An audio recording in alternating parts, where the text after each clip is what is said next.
Tirou a roupa, entrou no mar, pensei, meu Deus, que bom que fosse. Tu me apresenta essa mulher, meu irmão, te dava até um doce. Sem roupa ela é demais, também por isso eu creio em Deus, meu bom, meu Deus, meu bom me traz. Ainda bem que eu trouxe até meu guarda-sol. Tenho toda a tarde, tenho a vida inteira. Já se foi aquele tempo da ladeira, irmão. Já se foi aquele tempo da ladeira, irmão. Meu escritório é na praia, eu tô sempre na área, mas eu não sou da tua laia, não. Meu escritório é na praia, eu tô sempre na área, mas eu não sou daquela laia, não. Então deixe viver, deixe ficar, deixe estar como está. Deixe viver, deixe ficar. Boa tarde, Rodolfo. Já tinha visto alguns vídeos do canal de vocês e adorei. Mas hoje, particularmente, como o do professor Paulo caiu, eu vi vários seguidos. Tá vendo? A queda temporária do canal do professor Paulo pelo menos gerou algum fruto positivo. Mas que bom que voltou. É muito bom, parabéns pelo trabalho. Legal, Anne, obrigado. E observo que você reflete andando. É verdade, Anne, eu não consigo ficar parado assim na frente do computador, eu preciso estar me mexendo até para aguentar certo tipo de coisa. Andando e com uma picareta na mão, arrancando capim. No momento eu estou andando aqui na beira do Rio Xingu, onde a gente está fazendo um trabalho de recuperação ambiental, de reflorestamento. Então é isso, é andando, gravando, editando e jardinando, tudo ao mesmo tempo. Ó, esse aqui é o tipo de coisa que eu faço, olha só. Você conhece, repara nessa florzinha? Isso aqui é o amendoim forrageiro, né? Então é uma planta fundamental para você vencer o capim, o mato. E o que eu preciso fazer? Eu preciso ir arrancando todo o mato, olha. Arrancando o mato, essa aqui planta de espinho, e deixando só o amendoim forrageiro. E isso é uma coisa meio aborrecida, meio chata, mas se você for gravando, ouvindo o vídeo enquanto está fazendo, fica mais leve o vídeo e fica mais leve também a jardinagem. Tenho esse hábito e foi bom ver ele através de você. Queria te fazer uma pergunta que talvez demonstre o tamanho da minha ignorância. Ignorância nenhuma, vocês vão ver que é uma pergunta interessantíssima.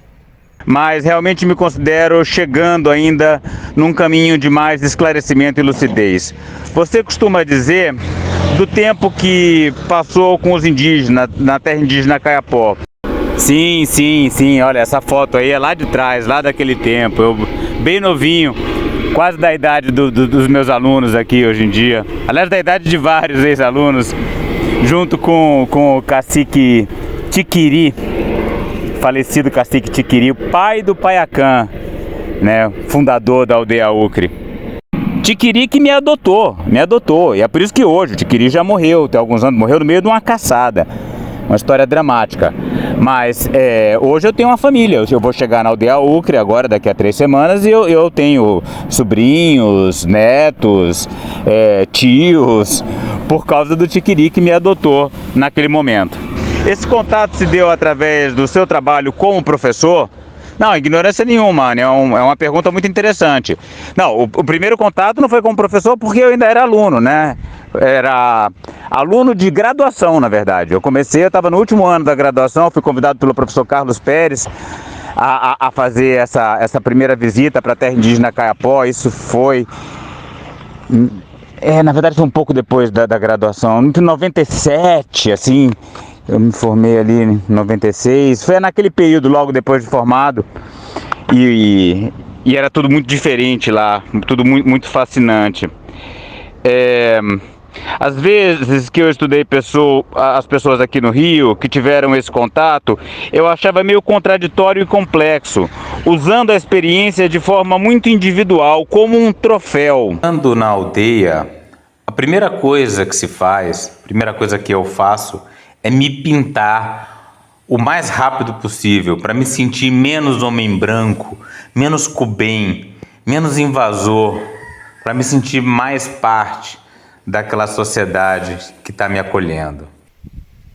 Eu entendo o que você quer dizer, mas eu acho que eu já cheguei a fazer isso também. Aliás, eu faço, né? Você vê que eu estou usando aqui essa pintura juruna. Hoje de manhã eu estava na universidade, está tendo um festival de vídeos lá, e uma moça me pintou e, de certa forma, eu estou exibindo. Essas ondas, elas são as ondas do Xingu, né? Xinguzão aqui do meu lado. E não deixa de ser um troféu também. E quando eu falo que eu sou irmão do Paiacã, que eu sou tio da Oé, da Tânia, da Mayal, cunhado da Erecrã, de certa forma também é uma experiência individual, assim, não tem muito como fugir disso. Eu acabei de chegar na aldeia, eu não pintei ainda. Eu tô com um aspecto de homem branco da cidade, que não me agrada. Então, agora minha sobrinha, Nraikinhoti, vai preparar a tinta para pintar. Esse é o genipapo. E em muitos momentos da vida, eu me imaginava passando por essa experiência, por uma falta de pertencimento, que o professor Paulo Graudelli me ajudou muito a tirar de mim. São perguntas muito interessantes, Anne.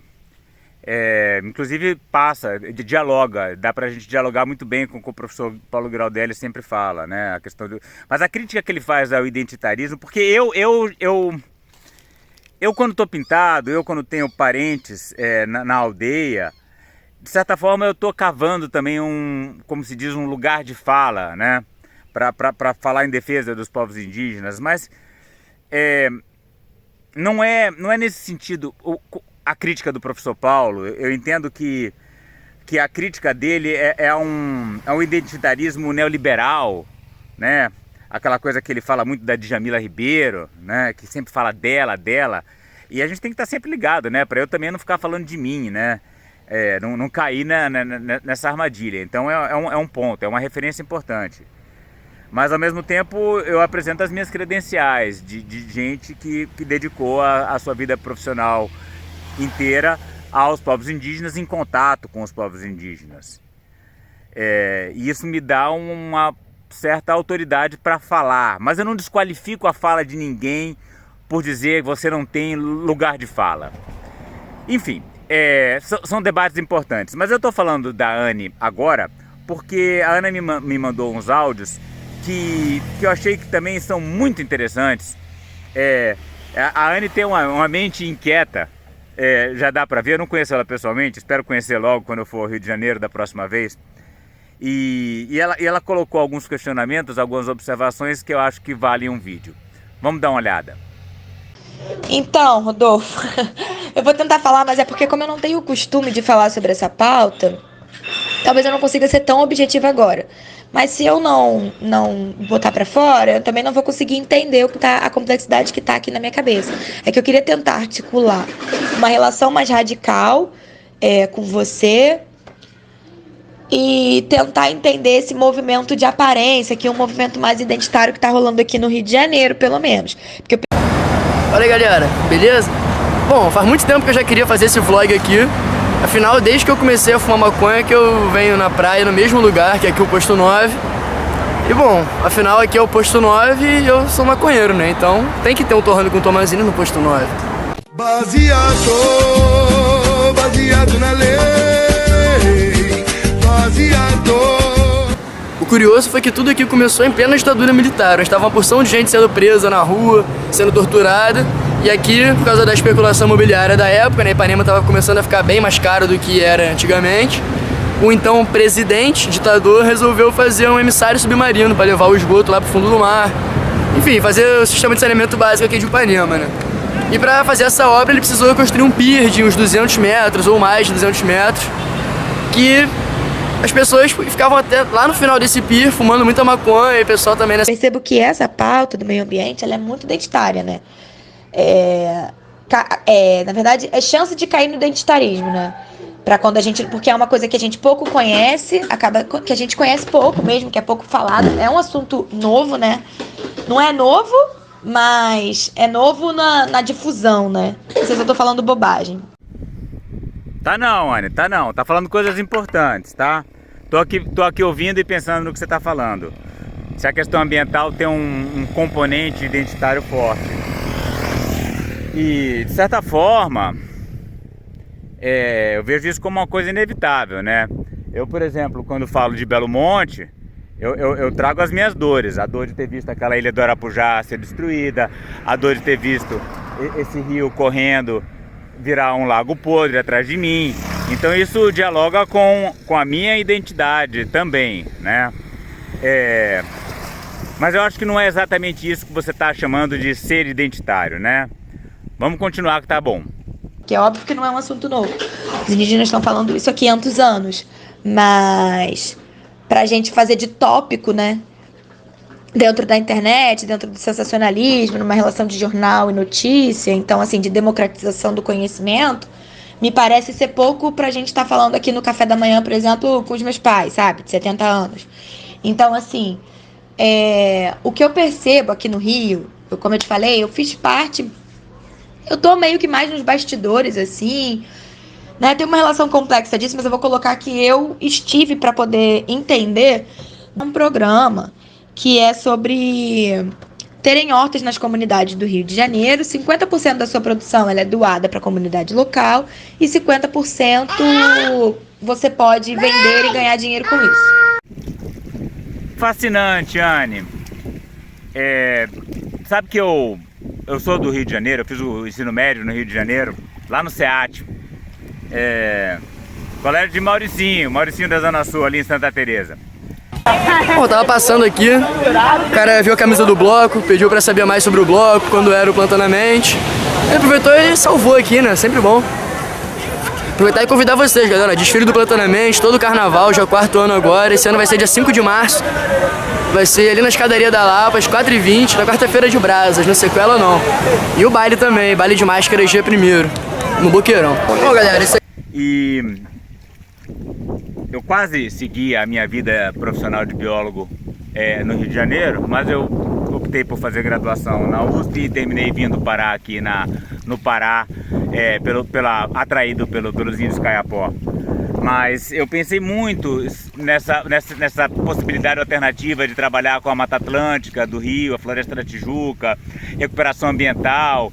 E eu gostaria muito de ter tido essa oportunidade de plantar árvores frutíferas dentro das comunidades aí do Rio de Janeiro. O Rio me fascina. Água, filha. Aqui. E aí... Ai... Mas assim, é uma bolsa de incentivo, né, de R$500. No fim, a gente observa que a grande questão para a galera da agricultura urbana, quem quer trabalhar com isso, ganhar dinheiro com isso, em relação à de economia, é justamente a logística de você escoar o seu alimento, porque são alimentos vivos. Sim, claro, escoar a produção é o grande problema de todo mundo, né? Se é problemático numa comunidade no meio do Rio de Janeiro, imagina um ribeirinho 300 quilômetros rio acima, aqui no Xingu. Então tem toda uma complexidade pra gente tentar relacionar economia, meio ambiente, sabe? Enfim, então assim, eu percebo algumas contradições dentro desse movimento relacionado à política, é óbvio, né? Ainda mais na época que a gente tá do identitarismo da forma que as coisas estão aqui no Rio de Janeiro. Eu imagino, Anny, o tipo de contradição que você percebe. Por exemplo, a gente está vendo aí o Lula sendo totalmente conivente com a boiada ambiental, sem fazer o veto completo do marco temporal, sem demarcar as terras indígenas da forma como deveria estar fazendo. E a galera gritando lá, Lula lá, Lula lá, só porque não é Bolsonaro. E Bolsonaro é aquele ser escroto, e Lula tem Silvio Almeida, tem Sônia Guajajara. Então, realmente, são contradições importantes que você está citando. A relação das minorias. Então, assim, eu percebi um movimento enfraquecendo, assim, sabe? Percebi bem esse movimento do capitalismo de plataforma chegando, a relação da rede e dado, e como a gente estuda o canal, assim, é como se a gente visse de forma bem ampla, né, essa relação da rede, da informação, do discurso, de como as pessoas ganham através dos seus discursos. Pois é, Anne. Uma coisa que a gente precisa entender é que eu sou professor de Universidade Federal. Aliás, a Universidade está em greve. Então, eu não preciso cavar o meu sustento, eu não preciso cavar o meu salário. Ele já é garantido como professor. E isso me traz facilidades para falar sobre as várias coisas sem aquela necessidade de como que eu vou me sustentar depois. Enquanto que a maior parte do pessoal que está falando na internet está investindo seu tempo de uma forma que vai ter que render algum retorno financeiro em algum momento. Então a pessoa pensa, de onde que vem esse dinheiro? Quem é que vai me pagar?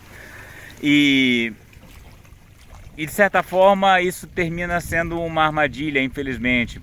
Então o que eu tô sentindo é óbvio que te ressaltando, eu não sou pesquisadora, não tô nesse lugar do pensar sobre isso. Mas devia, viu? Tô vendo que você tem uma pegada antropológica muito boa.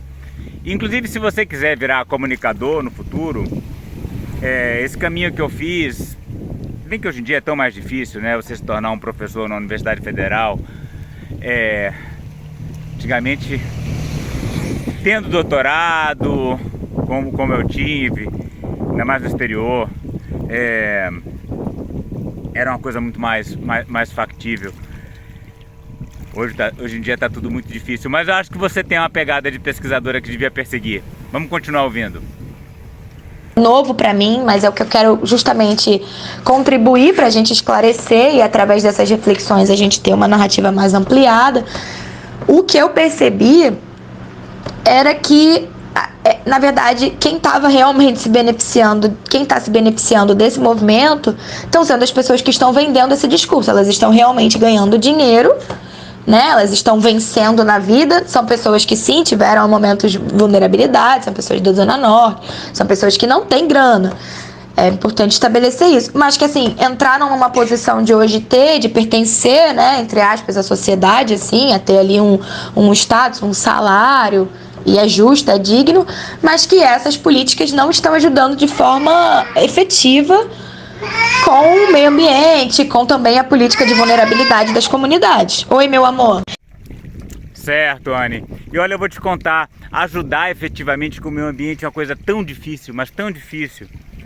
Eu sou professor de ecologia aqui dentro da UFPA, sou pago para isso.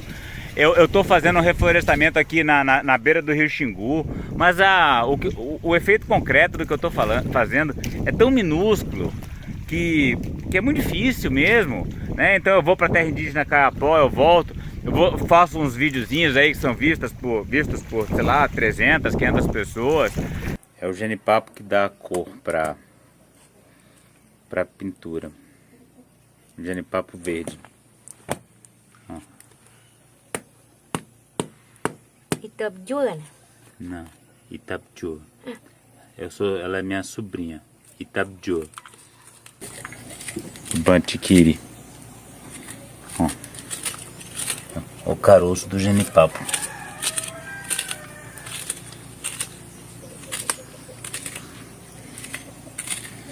Aran, Comarém. Conta como é que é. Mãe, Pintura na cultura. Mas bem o que é bem. mãe, Moi cadi.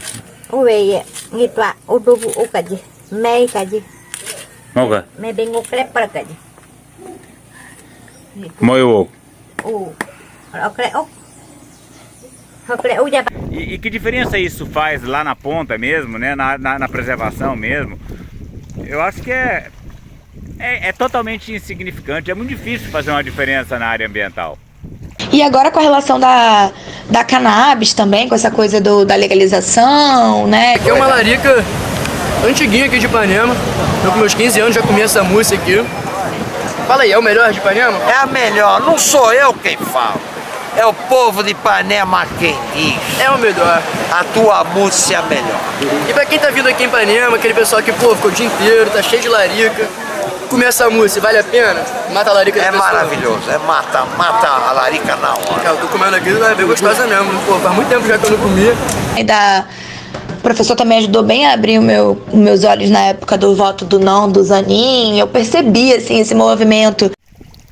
Pois é, esse assunto, ele é sensível, é delicado, e o professor Paulo tem as opiniões dele. Eu acredito na legalização, no cultivo, né? Ainda mais que eu sou um plantador por opção de vida, né? Então eu sei como é fácil, como é prazeroso cultivar qualquer coisa, e aquilo ali é uma erva daninha, quer dizer... Bom, já baixou o sol, dá até pra tirar o óculos. A gente vai subir agora e mostrar pra vocês algumas curiosidades que tem aqui, como por exemplo o fato do coqueirão ficar entre a rua Maria e a Joana, Maria Angélica e Joana Angélica, ou então o prédio 420 ficar aqui também. Tem várias curiosidades, vamos mostrar aqui pra vocês. Eu quero dizer, é uma planta muito bruta, né? Ela cresce mesmo, se multiplica e tem várias variedades. Você pode fazer corda, você pode fazer remédio, você pode fazer chá, você pode, sei lá, são tantas as possibilidades, né? É uma planta tão versátil que é um absurdo que não possa ser plantada por aí. Eu acho que o único motivo dela não poder ser plantada, dela ser proibida dessa forma, é porque é muito fácil plantar. Então acaba com a indústria, acaba com o comércio, todo mundo perde, né? Perde traficante, perde deputado, perde todo mundo que ganha de alguma forma com essa coisa, o policial que extorque, né? Porque é muito fácil, a pessoa vai lá, planta o terreno baldio, planta um monte e aí a questão sai da área econômica. Da galera da esquerda, né? Aqui a galera... Para comprar maconha, hoje em dia, as pessoas nem missão fazem, né? Já tem essa relação do mototáxi. Então você observa essa contradição também de pessoas que se dizem querer luta por justiça social e, ao mesmo tempo, outras pessoas fazerem as suas missões e arcarem com as consequências disso, né? Bom, eu não sei quem é que faz a numeração dos prédios, não sei se o cara é maconheiro ou não, mas curiosamente o 420 fica a alguns metros do coqueirão. Olha ali o coqueirão onde é que tá. E aqui o 420. Bom, outra curiosidade sobre esse quarteirão dos maconheiros, além do coqueirão, do prédio 420, é que a primeira rua desse quarteirão é a Rua Maria e a próxima rua é a Rua Joana. Maria Quitéria e Joana Angélica, mas é Maria Joana, vai. E aí agora eu vejo esse movimento dessa galera que tá ganhando uma grana e já tá começando a formar as associações de cannabis, né? E assim, eles esbarram um pouco em alguns tipos de regra, né? Que eu percebo que acaba beneficiando quem já tá há mais tempo nesse mercado, porque a hora que legalizar, a hora que realmente abrir, nós já sabemos que tem toda uma política atrás disso econômica, né? Que os certos já estão para ganhar dinheiro. Nós sabemos que isso é uma pressão, principalmente de uma classe que tá burguesa, assim, no sentido de... Não é de uma classe vulnerável, né? Então, sentamos aqui pra torrar aquele. Vou comer alguma parada que eu tô um tempão aqui com fome. Gastamos 5 surreais. Ah, gostosa a empada aqui do ar, né? Empada. Tá valendo. Empada, caralho aí. Esfirra, pô. Ó, puta sequela. Então, galera, não tinha como chegar no posto 9 e ficar em pé, só gravando, dando de um lado pro outro, sem sentar e fumar um baseado, né? Pra descansar. Curtir esse pôr do sol que... é famoso por ser aplaudido o pôr do sol, quando tá chegando aquele pôr do sol que o sol sai mesmo, as pessoas aplaudem. Dizem que essa história começou com um jornalista que veio aí junto com o Jô Soares, o Carlos Saldanha, o Glauber Rocha, não sei o quê. Aí ficou muito empolgado com o pôr do sol, ficou emocionado e começou a aplaudir, todo mundo começou a aplaudir em volta. E já deve fazer uns 40 anos, né? Aí tem essa tradição toda. Pois é, eu não planto, eu tenho receio, eu não compraria semente, imagina um professor recebe um pacote de sementes, mas eu entendo que para algumas pessoas o risco é maior do que para outras, e E no dia que você puder ter as suas plantas legalmente, muita gente vai ter que aprender. Muita gente nunca plantou nada na vida, nunca teve um vasinho de nada, vai ter que aprender a cuidar daquela plantinha se quiser. E eu acho que isso pode ser muito didático. É de uma classe que está num lugar de que vai ganhar bastante dinheiro e benefício sobre isso.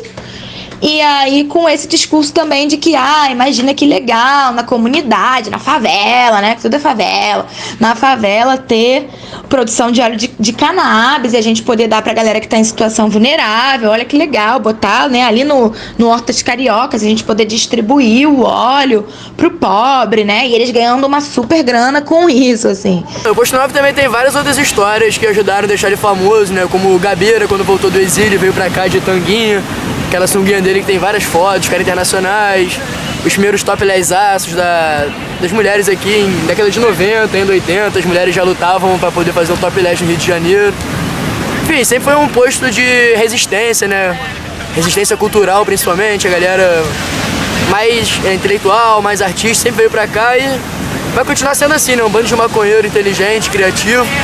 Espero que não mude.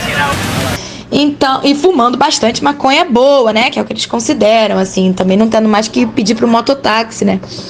Então envolve tanta coisa, política, e como a gente tá no curso junto como aluno, mas ao mesmo tempo você é um professor, já tá aí na luta mais radical há um tempo.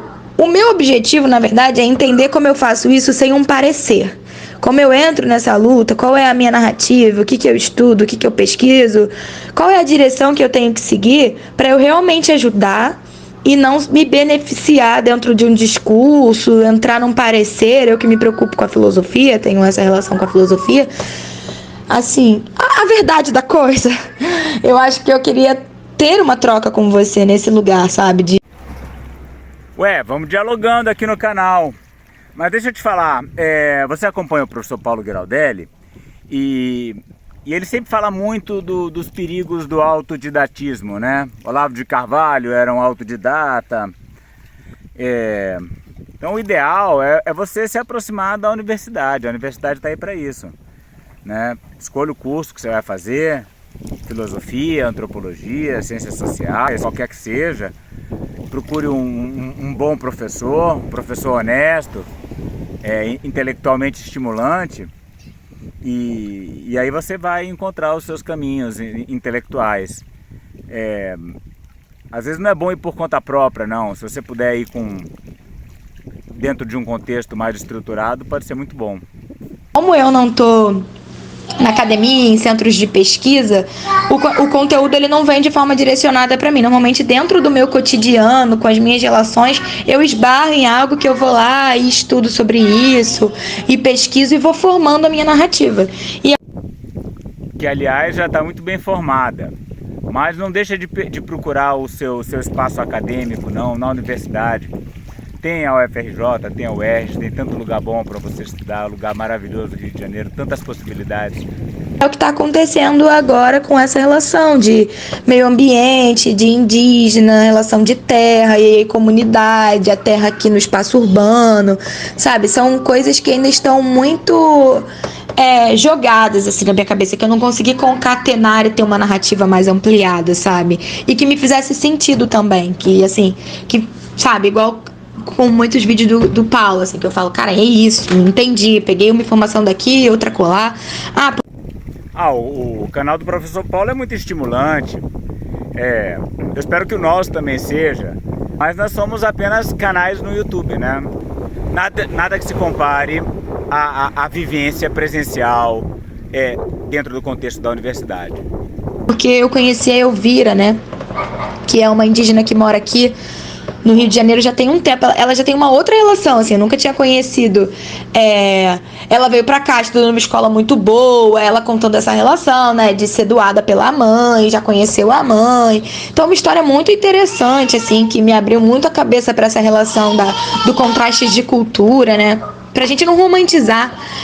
E aí ela falou que esse termo de agrofloresta é um termo que eles próprios não gostam de usar, porque eles falam que os brancos, que a galera tá se aproveitando disso para ganhar uma grana, mas que assim, eles já fazem isso há muito tempo. É verdade, é verdade. Nunca vi índio falando em agrofloresta, nem em desenvolvimento sustentável.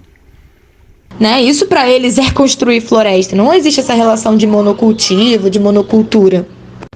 E aí eu percebi que no movimento de esquerda, pelo menos que eu tô acostumada aqui, que é pouco também, porque é isso, eu tô mais na comunidade, né, numa falta de acesso, ainda é muito vago, sabe? Ainda é um discurso muito identitário, que não consegue concatenar meio ambiente com política e entender de forma mais profunda o que está acontecendo no mercado financeiro. A verdade, Anne, é que enquanto a direita é burra e não tá nem aí para isso, a esquerda tá completamente perdida. E pelo menos a gente fica se questionando, procurando os caminhos, né, como você agora. Né? Como que a gente caminhou para chegar até aqui, até a não usurpação assim das coisas, né? E entra nessa, eu conheço pessoas que, não, eu trabalho com os indígenas e criam umas pautas meio identitárias, mas você vê na vida, no dia a dia, dentro das suas práticas, não são pessoas que estão realmente vivendo de uma forma que estão preocupadas com o meio ambiente, sabe? Com o ambiente, com a floresta, com a natureza, com o ser natureza, né? Com o ser pensante, com o ser um ser que está aqui para pensar, para refletir, para transformar. É verdade, Anne, é verdade. É um pessoal que quando vê a notícia assim, o desmatamento da Amazônia caiu 50% em relação ao período do Bolsonaro. Pensa só nos 50% que caiu, mas não pensa nos 50% que continua. É um pessoal que quando o Lula fez o veto parcial da questão do marco temporal, permitindo o desenvolvimento de atividades capitalistas lá dentro, mineração, permitindo monocultivo de soja, tudo lá dentro, o Lula permitiu isso tudo, né? O veto dele não abrangeu isso. E o pessoal não quis nem saber, e eu falei muito disso nos vídeos, e as pessoas não estão nem aí. Então é uma contradição terrível. Fica lá, Lula, Lula, eu adoro Lula, porque o Lula anda com a Janja, porque o Lula salvou o cavalo caramelo, mas um monte de absurdo na frente dos nossos olhos e o pessoal nem aí. É isso que eu vejo no que você está falando, eu concordo com a sua crítica plenamente. Né? Que não tem essa pegada da mudança, da transformação. É mais a relação de discurso mesmo, que está muito complexa, né? Dentro do capitalismo de plataforma, dentro dessa relação de discurso virtual. É porque junta bem com a relação que a gente está trabalhando no curso, né? Eu vi muito isso aqui. Já vou! Mas a pergunta era, de alguma forma, essa desregulamentação que eles fizeram, elas podem ter um viés identitário, ideológico, de que isso está acontecendo porque a gente precisa afrouxar certas políticas para poder as pessoas que estão atrás, né, as pessoas que não têm... Porque o que eu observo aqui na agricultura, a gente fala muito disso na Rede Carioca. Por exemplo, tem certos benefícios do governo que os agricultores eles não conseguem ter porque eles não têm a documentação necessária, eles não conseguem preencher um plano de manejo, né? Como é que é? O CAF, tem algumas coisas de regulamentação de terra. Então, assim, a gente esbarra muito na questão burocrática para a gente conseguir sistematizá-los, né? É uma coisa que a líder aqui costuma falar. Então, aí eu fiquei pensando nisso, sabe? Sei lá, me veio todas essas informações, eu vira falando, e os meninos que estão abrindo associação, aí algumas coisas que eles esbarram, técnicas que eles não conseguem ter, que as pessoas que estão na frente dele nesse mercado conseguem. E aí até que ponto essa relação dessa lei não foi para trazer essas pessoas para esse lugar, sabe? Se de alguma forma tem esse movimento deles para isso estar sendo sancionado. Não que... Anne, o discurso de desburocratização sempre tem um apelo muito grande, porque burocracia é chato. Mas no caso dessa questão, dessa desburocratização que o Lula fez no caso das florestas plantadas, os beneficiados são os grandes fazendeiros, industriais do setor da celulose. a gente saiba, né? Porque o movimento identitário, ele acontece muito assim. Muitas vezes a gente não sabe, mas a lei hoje me parece que é uma concatenação de coisas, né? Uma complexidade de coisas, assim, de sims e nãos e de escolhas na sociedade que fazem chegar ali naquele ponto final, né? Igual quando a gente elegeu o Bolsonaro, assim. O professor sempre fala disso, né? Foi uma concatenação de coisas da esquerda que fizeram a gente chegar naquele lugar. Então, uma lei dessa ser aprovada, tem alguma movimentação da esquerda? Era isso que eu queria entender, assim, de Eu acho que não, eu acho que não. Eu acho que aí foi o agro mesmo. Só que, você viu alguma revolta aí do pessoal? Teve algum movimento no Twitter e tal, mas assim, o povo tá aceitando tudo, né? A esquerda tá passiva, né? Acho que tem muita gente pensando, pelo menos tem o Silvio Almeida lá, não tem a Damares. Então não vou protestar contra a boiada ambiental que continua passando. Pode ter alguma coisa nesse sentido. movimento identitário, que a gente possa falar disso, que eu possa falar disso aqui entre os meus, para a gente tentar abrir a nossa cabeça, né, para esse lugar. E uma última coisa, a Marina, no caso, como ministra do Meio Ambiente, ela não é realmente a pessoa apropriada para responder as questões do meio ambiente? Que você fala assim, o Lula colocar ela ali, que covardia. Nesse caso específico, não era bom ela mesma responder? Em parte, né, em termos, né, porque, por exemplo, o que está faltando? Os servidores do IBAMA saírem de greve, mas para eles saírem de greve, precisam fazer uma oferta salarial melhor. A Marina pode responder sobre isso? Não pode. O que Lula, a lei que Lula sancionou que permite a plantação de monocultura para a produção de celulose. Marina não tem como responder. As terras indígenas que não foram assinadas, como é que Marina vai responder? O garimpo que não foi retirado das terras indígenas de unidade de conservação, o que ela vai dizer? Ela precisa do exército. Então, para tudo, ela pode até responder, só que se ela for sincera, ela cai no dia seguinte. Então ela fica lá nessa saia justa, tem que fazer aquela enrolação, destacar pontos positivos, mas quem manda mesmo na coisa toda é o Lula. Assim como o Haddad responde as questões de economia, já estão alinhadas com o Lula? No caso do Haddad é diferente, porque a economia é o carro-chefe do governo, é a grande preocupação. Então a política econômica é a política econômica para valer. O Haddad e o Lula estão de acordo, né? É diferente da Marina e do Lula. A Marina fica tentando fazer um pouco mais no que é possível. O Haddad não, o Haddad eu acho que ele está fazendo aquilo que ele acha que deve ser feito. E talvez o ideal não era, na verdade, assim, se existe algum tipo de contradição, se ela tá contra e ele é a favor, né? Ou ela poder expor isso de alguma forma, isso aqui pra pauta do ministério a gente não concordou, mas aí o executivo colocou, né? O presidente colocou. Pra ela, como ministra ali do meio ambiente, que é ela que tá naquele cargo, ela falar sobre isso não vai dar mais segurança pra gente do que até o próprio Lula? Isso seria o ideal, só que se ela for totalmente sincera, acho que ela não dura meia hora lá no cargo. É isso, meu amigo, desculpa, eu tentei falar menos, mas assim, você vê que é muita ideia junta, né? Muita coisa solta, frouxa na minha cabeça. Sim, é muita coisa junta e eu acho que ficou uma conversa muito interessante. Eu que agradeço aí a sua participação no canal. Pra gente trocar um pouco dessa ideia e ver se eu organizo os meus pensamentos. Tá, beijo, enfim, eu vou dar uma atualizada aqui no seu canal, porque acabou vindo essa coisa da legenda, do canal caindo. Eu ainda tô estudando pro Enem, né? Porque eu quero passar ainda na faculdade, então vamos que vamos. Mas eu vou ver mais uns vídeos aqui. Beijo. Que legal, eu passo o vídeo todinho falando que você tem que fazer faculdade, e agora no final eu fico sabendo que você está estudando pro Enem. Então você já está no caminho certo. Bacana, bom estudo e eu tenho certeza que você vai ser uma excelente estudante de nível superior. Beijo, beijo. Obrigada. Beijo já.